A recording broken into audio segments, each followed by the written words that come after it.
Cette classe d'actifs a connu une période que je qualifierais d'idyllique sur les années 2011-2021, avec des levées de capitaux toujours plus importantes, dépassant les 20 milliards pour le capital investissement, et tout ceci renforcé par aussi les fonds d'infrastructure qui ont trouvé leur place.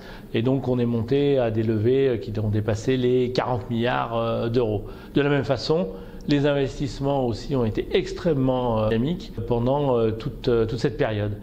Période donc qui a connu des performances excellentes pour le secteur, un peu supérieures à 13%, à comparer à des performances de l'ordre de 12% pour CAC 40. Donc un secteur, une excellente situation et dans une période idyllique.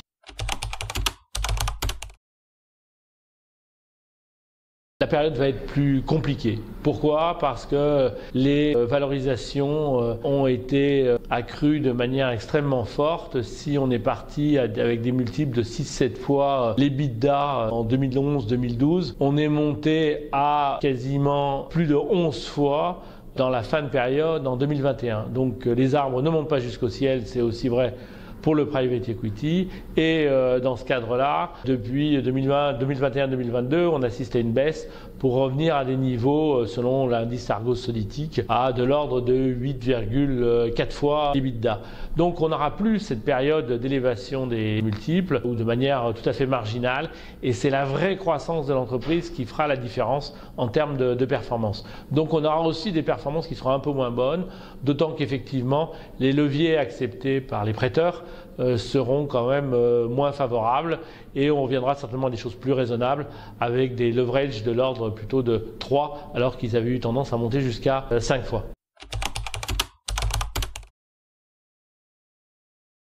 L'ESG rentre pleinement dans le private equity à tous les niveaux, et notamment avec la constitution de nombreux fonds article 9.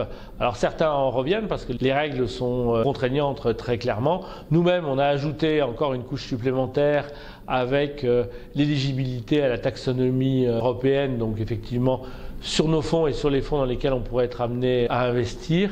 Et donc effectivement, le spectre d'investissement va se réduire pour le private equity, mais tout ceci va se faire dans un processus beaucoup plus vertueux, puisque on aura le souci permanent de voir l'incidence sur le climat de tous nos investissements. Et d'ailleurs, nous, on a un fonds qui, avant de se préoccuper de la performance financière, se préoccupe d'abord de l'impact sur le climat et met en première priorité les indicateurs extra-financiers.